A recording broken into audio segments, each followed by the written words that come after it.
नमस्कार. विस्डम प्रवाह ज्ञानधारामध्ये आपले स्वागत आहे, जिथे मन शांत होतं आणि आत्मा जागा होतो. नमस्कार. कधी विचार केलाय का की आपण ज्या सुंदर प्रार्थना ऐकतो त्यांचा खरा अगदी आतला अर्थ काय असेल? आज आपण अशाच एका प्राचीन मराठी प्रार्थनेच्या मुळाशी जाणार आहोत आणि त्यात दडलेलं एक अद्भुत तत्वज्ञान समजून घेणार आहोत. हीच ती प्रार्थना. बघा, हे फक्त काही शब्द नाहीयेत. ही केवळ एक इच्छा नाहीये, तर हा जीवनाकडे बघण्याचा एक संपूर्ण वेगळा दृष्टिकोन आहे. चला तर मग यातल्या प्रत्येक शब्दाचा अर्थ शोधूया आणि बघूया यात काय दडलंय. ओके, तर हा सगळा अर्थ आपण कसा उलगडणार आहोत? आपला प्रवास अगदी सरळ आहे.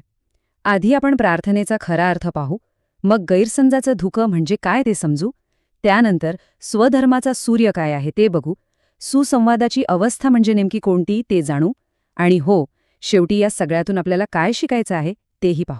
चला तर मग सुरुवात करूया. जसं मी म्हटलं, ही प्रार्थना वरवर दिसते तितकी साधी नाहीये.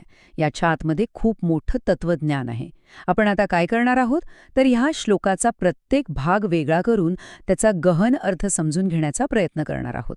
प्रार्थनेची पहिलीच ओळ आहे, दुरिताचे तिमीर जावो. आणि खरं सांगायचं तर ही ओळच मूळ समस्येच्या अगदी केंद्रस्थानी हात घालते. हे प्रार्थना ज्यावर उपाय सांगते ना, ती समस्या इथेच मांडली आहे.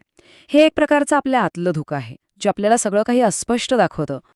आता यातला सगळ्यात महत्त्वाचा शब्द आहे दुरित. आपलं काय होतं, आपण दुरित म्हटलं की लगेच त्याचा अर्थ पाप असा घेतो. पण थांबा, या प्रार्थनेच्या संदर्भात दुरित म्हणजे पाप नाही, अजिबात नाही. तर दुरित म्हणजे काय? तर वास्तवाला म्हणजे रियालिटीला बघण्याची आपली चुकीची किंवा म्हणूया की वाकडी झालेली नजर. बरं, मग या दुरीतमुळे म्हणजे या चुकीच्या दृष्टीमुळे होतं काय? तर त्यामुळे तयार होतं तिमीर. तिमीर म्हणजे काय? तर तोच तो भ्रम, तेच ते धुकं जे आपल्या विचारांना, आपल्या निर्णयांना पूर्णपणे झाकळून टाकतं. आणि प्रार्थना हीच आहे की हे धुकं दूर होऊ दे. आणि विचार करा, जेव्हा हे धुकं असं दाटून येतं तेव्हा काय होतं? जेव्हा आपल्याला सत्य जसं आहे तसं दिसतच नाही, तेव्हा माणूस काय करतो? तो प्रत्येक गोष्टीला कंट्रोल करायला बघतो. तो झगडतो आणि नकळतपणे जीवनाचा जो एक नैसर्गिक प्रवाह आहे ना, त्याच्या विरुद्ध पोहायला लागतो. सगळा संघर्ष इथेच तर सुरू होतो. ओके, तर मग ही समस्या आहे, हे धुकं आहे. मग यावर उपाय काय? या अंधारातून बाहेर कसं पडायचं? प्रार्थनेची पुढची ओळ आपल्याला बरोबर तोच उपाय सांगते. विश्व स्वधर्म सूर्य पाहो. आता बघा, इथून आपला प्रवास समस्येकडून समाधानाकडे सुरू होतोय. आणि यातली सगळ्यात इंटरेस्टिंग गोष्ट काय आहे माहितीये का? आपल्याला त्या अंधाराशी किंवा धुक्याशी लढायचं नाहीये, अजिबात नाही. आपल्याला फक्त प्रकाशासाठी दार उघडायचंय, त्याला आत येऊ द्यायचंय. आणि हा प्रकाश म्हणजे दुसरं तिसरं काही नसून स्वधर्म सूर्य आहे. म्हणजे आपली स्वतःची आतली समज, आपला खरा स्वभाव. मग प्रश्न येतो की आपल्या आंतरिक स्वभावाशी, या प्रकाशाशी एकरूप व्हायचं कसं? तर याचे 3 सोपे टप्पे आहेत. सगळ्यात पहिलं, आपल्या अहंकाराची जी लुडबुड आहे ना, ती कमी करायची. दुसरं, असं केल्यामुळे आपल्या आतला जो संघर्ष चाललेला असतो तो आपोआप कमी होतो. आणि तिसरं, मग काय, जीवन अगदी सहजपणे नदीच्या प्रवाहासारखं वाहू लागतं.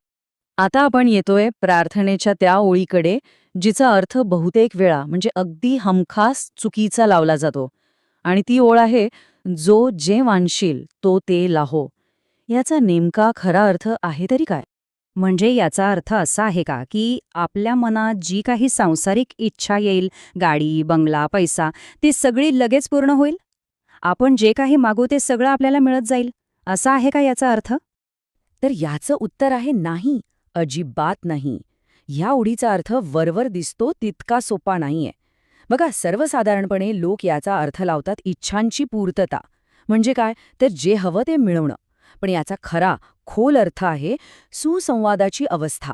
ही एक अशी स्टेट आहे, अशी अवस्था आहे, जिथे आपला आतला विरोधच संपून जातो आणि आपण जीवनाशी पूर्णपणे एकरूप होऊन जातो.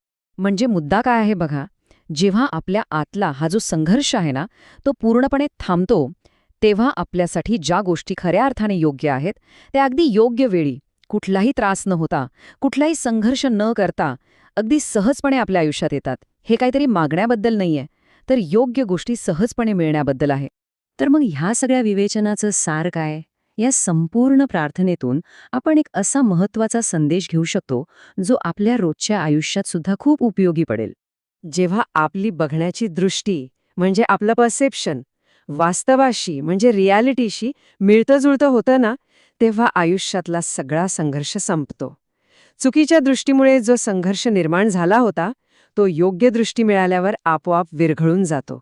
बस हाच या प्रार्थनेचा आत्मा आहे. आणि जाता जाता एक प्रश्न स्वतःला विचारण्यासाठी, असं आपल्या दृष्टिकोनाचं कोणतं धुकं आहे जे आपल्याला एका सहज आणि आनंदी प्रवाही जीवनापासून कदाचित दूर ठेवत असेल? यावर जरा विचार करून बघा.